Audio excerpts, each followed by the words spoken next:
너무너무 감사합니다. 어려운 중에 예배하러 나오셨죠? 마스크 꼭 이렇게 잘 쓰시고 예배해야 되겠습니다. 오늘은 우리 예수님 탄생하신 것을 생각하면서 대림절 두 번째 주일로 지키면서 하나님께서 이 땅에 영락교회를 세우신 귀중한 축복을 기억하며 교회 창립 76주년 감사 예배를 드리는 주일입니다. 여러분, 가만히 생각을 해보니까 예수님 이 땅에 오시지 않으셨더라면 우리가 여기 있을 필요가 없지요. 영락교회를 이곳에 세워주시지 않으셨더라면 이 자리에 예배자가 되지는 못했을 것입니다.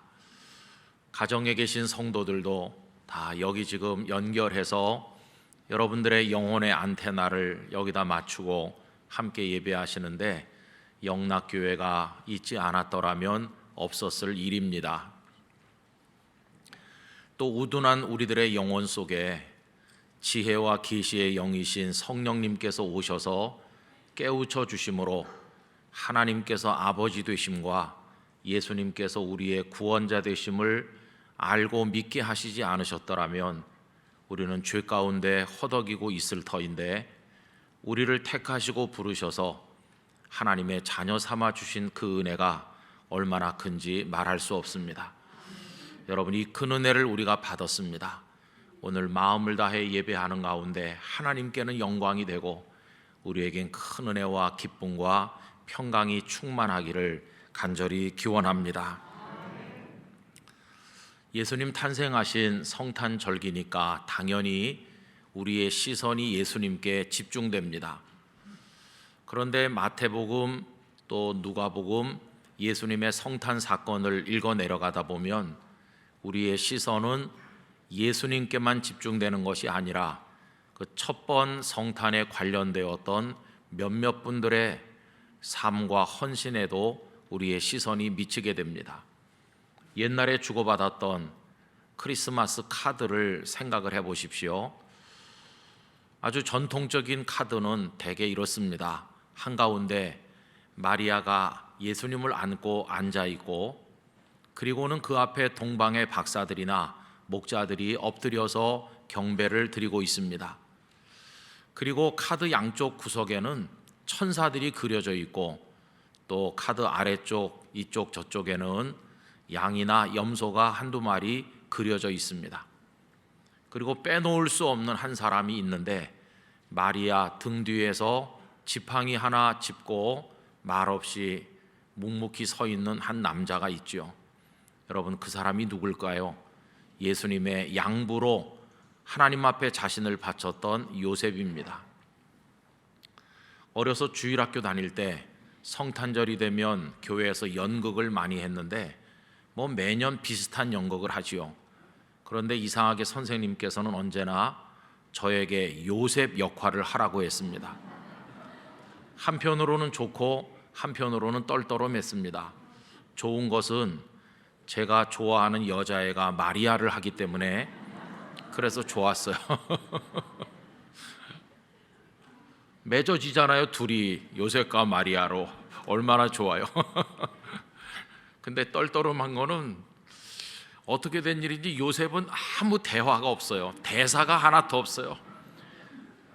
저는 어려서부터 등치가 큰 편이었는데 선생님이 준 기다란 막대기 하나 들고 무대에 한 2번 올라갔다 내려왔다 하면 역할이 끝나요. 야, 아무 대사도 없고 맨날 왜 이걸 나한테 하라고 하나, 그런 생각을 했었습니다. 근데 나중에 이제 신학생이 되고 목사가 돼서 성경 말씀을 읽을 때 요셉을 읽게 되면 그래서 그냥 지나가지 않게 되고 좀 자세히 읽게 돼요. 왜 그런지 모르겠어요. 그런데 너무나 이게 밋밋하고 재미없는 사람처럼, 연극에서 대사도 한마디 없는 사람, 그 요셉인데 참 제 마음에 많이 들어요. 왜 그러냐 하면, 여러분, 요즘에 다 자기 잘났다고 혼자서 주인공 노릇하면서 설쳐대는 사람들 때문에 세상이 시끄러운데, 요셉은 그 장면에서 꼭 그림자같이 있어요. 두드러져 보이질 않아요. 대사도 없어요. 그런데 예수님께서 탄생하셔서 이 땅에 오시고 헤롯의 핍박을 피해서 애굽으로 가시고 다시 돌아와서 성장하는 모든 과정에 이 요셉은 결정적인 헌신을 했다는 것을 알게 됩니다.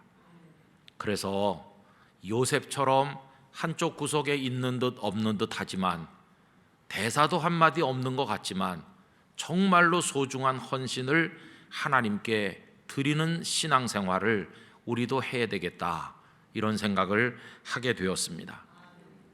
그래서 요셉이 아주 매력적인 분이라고 생각이 됩니다.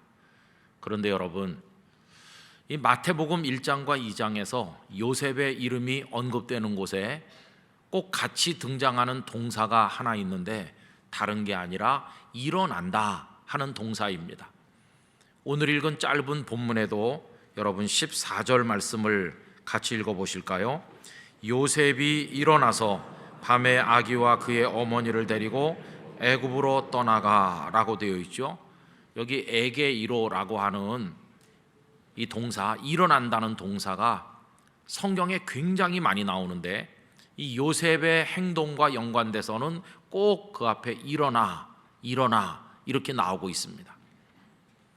여러분, 일어난다고 하는 이 단어의 의미가 뭔지는 너무도 쉬운 것이라 다 잘 아시죠. 문자적으로 말하면 누워 있거나 앉아 있는 사람이 똑바로 서는 거, 그게 일어나는 겁니다. 근데 이 단어는 이렇게 표면적이고 단순한 문자적 의미로도 많이 쓰였지만은 굉장히 심오한 영적인 의미로도 많이 사용되고 있습니다. 자, 그러면 누워 있거나 앉아 있는 사람이 똑바로 서는 걸 일어난다, 이렇게 말하는데, 어떤 사람이 누워 있고 어떤 사람이 앉아 있는 것일까요? 가장 기본적인 얘기를 해보면, 일어날 힘이 없는 사람이 누워 있거나 앉아 있습니다. 좀 일어서 보세요, 이렇게 말하면 나 일어날 힘이 없어요. 참 딱하죠. 일어나야 되는데 못 일어나는 겁니다. 또 왜 누워 있거나 앉아 있는가 했더니 큰 부상을 입었어요. 다리뼈가 다 부러졌어요. 그런 사람들은 못 일어나는 것이죠.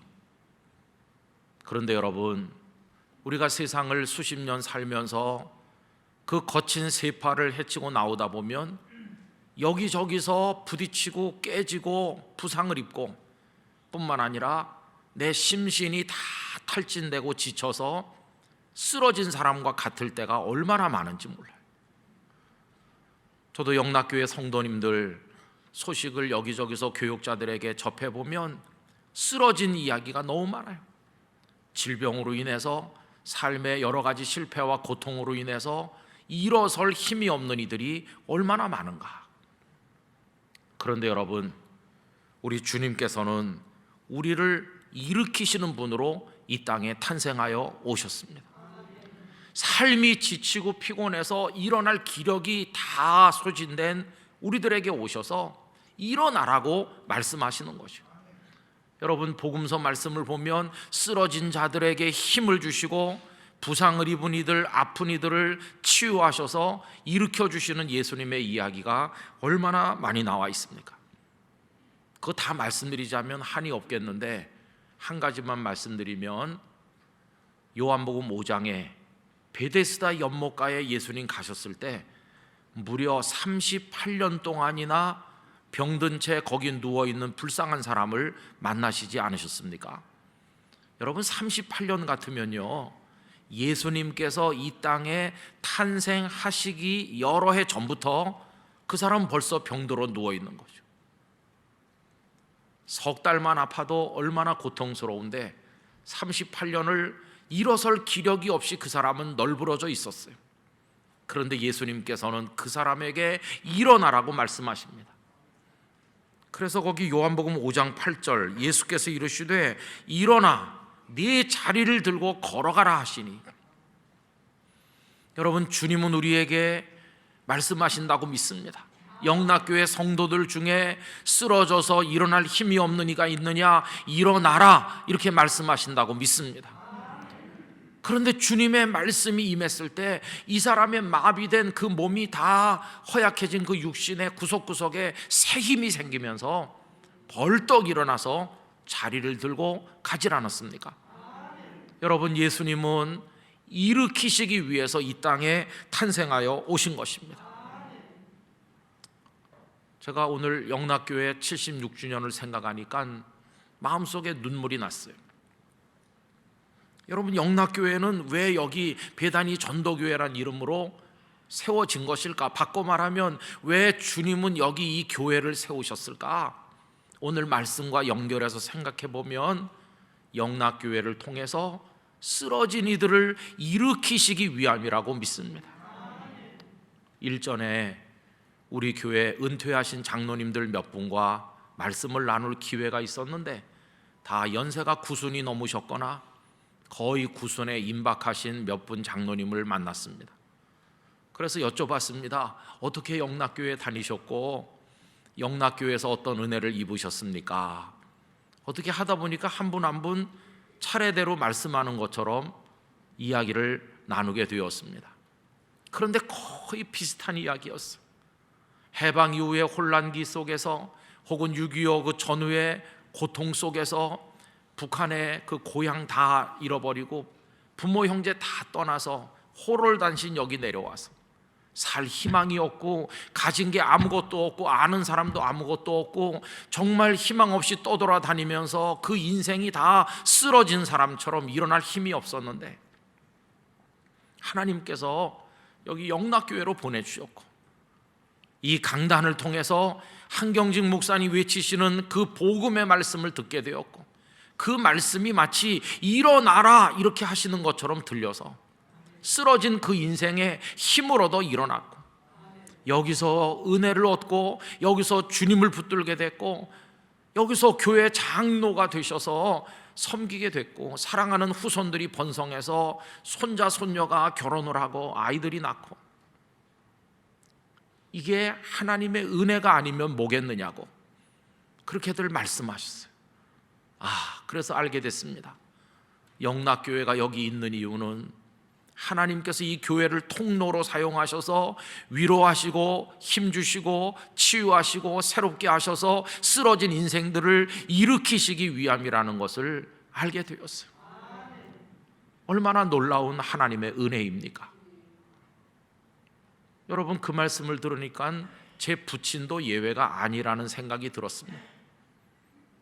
아내와 자녀들 다 북한 땅에 놓고 호롤단신 내려오셔서 살 희망 없이 쓰러져 있었는데 하나님께서는 새 힘을 주셨고 그래서 여기 충무로 이가에 거처를 정하고 영락교회 성도가 되어서 이 강단으로부터 흘러나오는 주님의 말씀으로 위로를 받으며 저를 낳으셨고 그리고 제가 2살 때는 제 동생을 낳으셨고 그런데 아침에 동생을 낳고 낮에 어머니 돌아가셔서 너무 처참한 상황에 있었지만 그 슬픔에 쓰러져 있을 때 영락교회 성도들이 오셔서 위로해 주셨고 장례식 해주셨고 그리고 한 목사님 말씀을 통해 성도들의 사랑을 통해 다시 일어나서 인생을 살아갈 수 있게 되신 거 아닙니까? 여러분, 그때 이후로 지금까지 76년 세월 오늘에 이르기까지 많은 사람들이 여기 와서 십자가 보혈의 이야기를 들음으로 죄 가운데 쓰러져 있다가 일어났습니다. 주님의 능력을 체험하고 연약함 속에 쓰러져 있다가 일어났습니다. 지금도 영락교회를 통해 많은 이들이 일어나고 있는 줄로 믿습니다. 성도 여러분, 오늘 이 땅에 탄생해서 오신 예수님을 우리가 영접하는 마음으로 대림절을 지키며 교회 창립 감사 예배를 드리면서 우리들의 마음속에 다시 한번 소망하는 것은 주여 우리에게 은혜로 임하여 오셔서 쓰러져 있는 성도들을 일으켜 주시옵소서.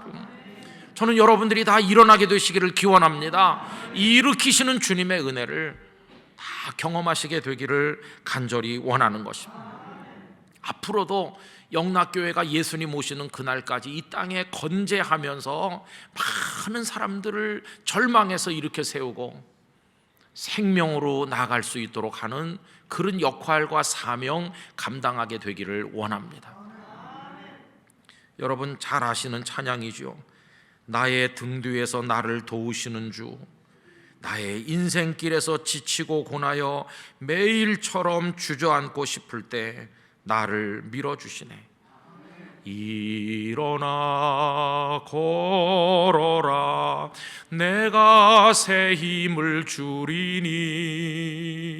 일어나 너 걸어라, 내 너를 도우리. 여러분 주님은요 지금도 우리를 다 이렇게 세우는 줄로 믿습니다. 코로나에 쓰러지고 인생에 지치고 여러 가지 이유로 인해서 기력이 없는 우리들에게 주님이 새 힘을 주시고 우리 다리에 은혜를 주시고 다시 떨쳐 일어나도록 하셔서 여러분 다시금 믿음의 걸음을 달려가시고 여러분의 인생을 힘있게 질주하시기를 간절히 기원합니다. 또 어떤 사람이 앉아 있거나 누워 있나요? 일어나 봤댔자 아무 할 일이 없는 사람은 안 일어나죠. 좀 일어서 보세요. 왜요? 일어나셔서 뭘 해야 될 거 아니겠어요? 할 일 없는데요.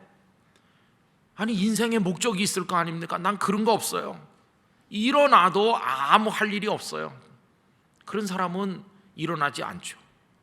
그러나 뚜렷한 삶의 목적이 있고 비전이 있는 사람은 꼭두 새벽에 벌떡 일어나서 자신의 목표를 향해 달려가는 게 아니겠습니까? 여러분 예수님께서는 방향 없이 목표 없이 방황하고 떠도는 사람들에게 갈 바를 알려주시고 인생의 목적을 주시기 위해서 이 땅에 탄생하여 오신 것입니다. 그 목적이 가슴 속에 들어오면 벌떡 일어나게 돼 있어요. 여러분 예수님께서 이 땅에 오심으로 이 요셉이 이제 등장하는데, 그래서 요셉이 일어나는데 그 뒤에 동사가 다 따라 나오는 것을 볼 수 있어요. 그 뒤에 있는 일을 하기 위하여, 그 목적을 위하여 요셉은 일어나는 것입니다. 여러분 예를 들어서 마태복음 1장 24절에 보시면요, 요셉이 잠에서 깨어 일어나 주의 사자의 분부대로 행하여 그의 아내를 데려왔으나. 여러분 요셉이 잠에서 깨서 일어났어요. 왜 일어났느냐? 천사가 말해준 대로 마리아를 데려오기 위해서 일어났어요. 마리아를 데려와야 된다고 하는 목적이 생긴 것이죠. 그 목적 때문에 그는 일어났어요. 그 다음에 오늘 읽은 아까 그 14절 말씀처럼 요셉이 또 일어났는데 헤롯이 어린아이들을 죽이고 예수님을 죽이려고 하니까 애굽으로 피신해라, 그 피신한다는 목적이 있어서 그는 일어납니다. 요셉이 일어나서 밤에 아기와 그의 어머니를 데리고 애굽으로 떠나가. 또 마태복음 2장 21절에 보시면 그 헤롯이 죽었으니까 다시 이스라엘 땅으로 가라고 말씀하셨기 때문에 이스라엘로 돌아간다는 목적이 생겼기 때문에 요셉은 또 일어납니다. 요셉이 일어나 아기와 그의 어머니를 데리고 이스라엘 땅으로 들어가니라. 마리아를 데려오기 위해서, 애굽으로 피신하기 위해서, 다시 이스라엘로 오기 위해서, 어떤 일을 위해서 목적이 생겼기 때문에, 사명이 생겼기 때문에 요셉은 일어나고 또 일어난 것입니다. 예수님은 요셉에게 살아야 될 이유가 되어 주셨고 무엇을 위해 살아야 될 것인지 그에게 인생의 목표가 되어 주신 것을 보게 됩니다. 여러분 그것뿐이겠어요? 그 이후에 요셉의 생애가 다 예수님을 위하여 일어나는 인생이었죠. 그가 나사렛에 정착을 해서 살면서 하나님의 아들임을 낳은 소중한 아내 마리아, 그리고 하나님의 아들로서 메시아로 이 땅에 오셔서 세상을 구원할 그 예수님을 바라보면서 이들을 뒷바라지 않은 것이 나의 사명이다. 그는 아침 일찍 일어나서 행장을 갖추고 자신이 몫으로 일하는 그 작업실로 달려가지 않았겠어요? 매일 아침 잠자리에서 일어날 때 요셉의 가슴 속에는 왜 살아야 되는지에 대한 목표가 있는 거죠. 여러분, 그 목표는 다름 아닌 예수님이셨어요. 예수님이 요셉의 인생의 목표가 되어주신 것을 보게 됩니다. 그래서 그의 생애를 우리 주님께 드리게 된 것이었습니다.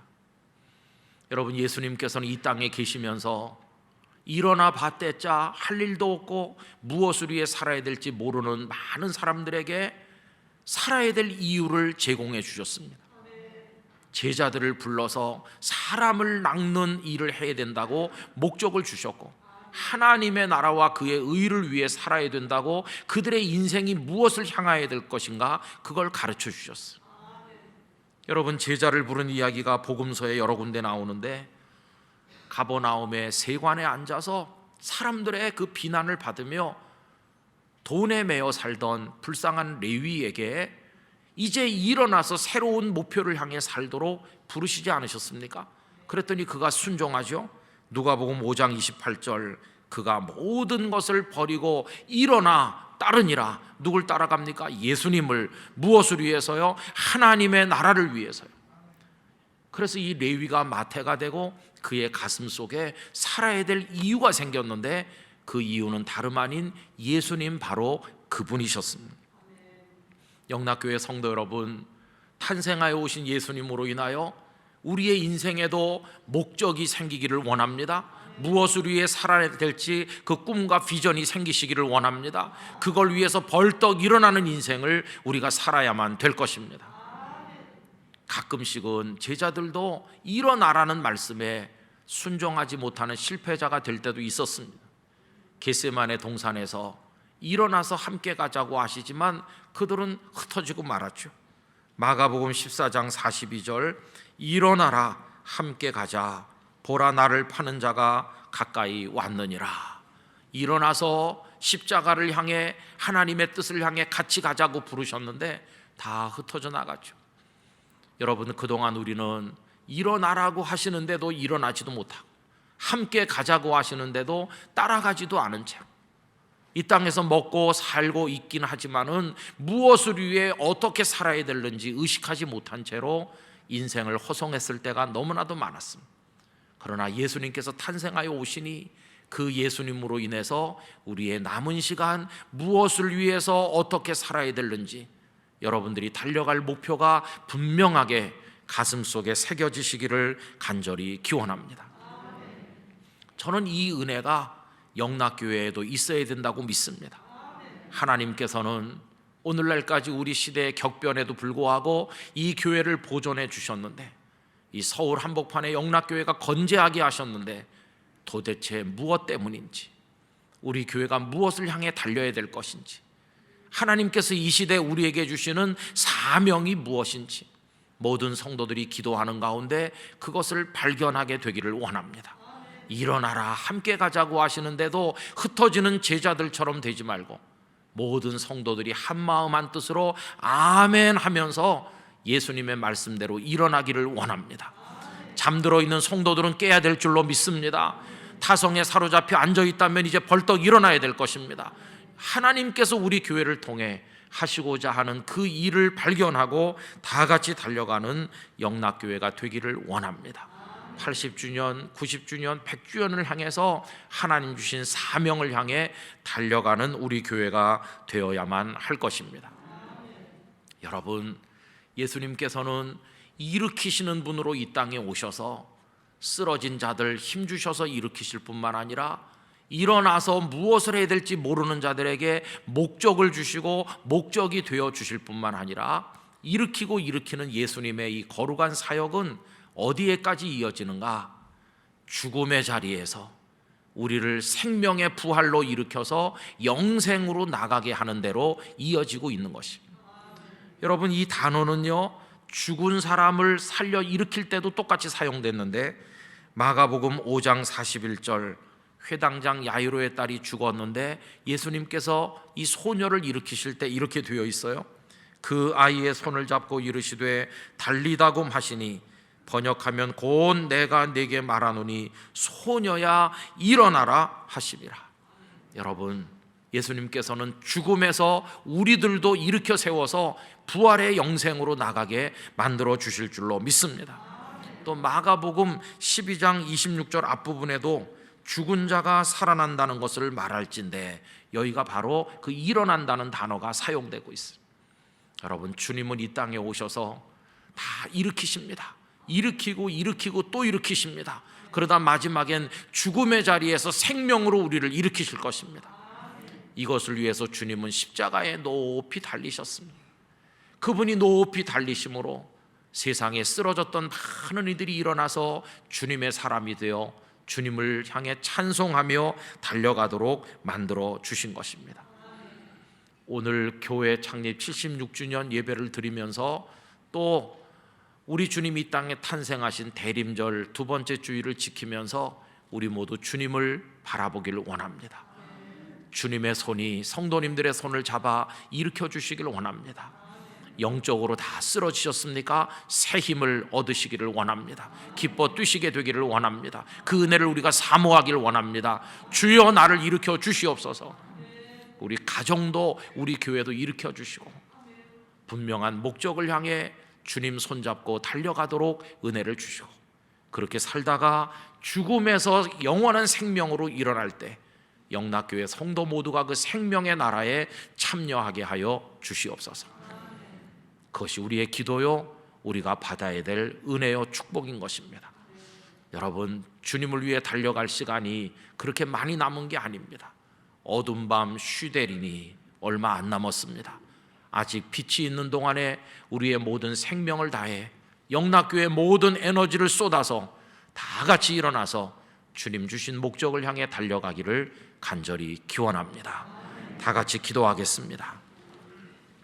거룩하신 아버지 하나님, 주님은 쓰러진 자에게 힘 주셔서 일으키시고 무엇을 위해 달려갈 것인지 목적이 되어주시고 마지막엔 죽음에서 생명으로 우리들을 일으키시기 위하여 이 땅에 오신 줄로 믿습니다. 우리 개개인도 일어나게 하시고 영락교회도 일어나게 하시고 사명을 향해 달려가게 하여 주시옵소서. 예수님의 이름으로 기도드리옵나이다. 아멘.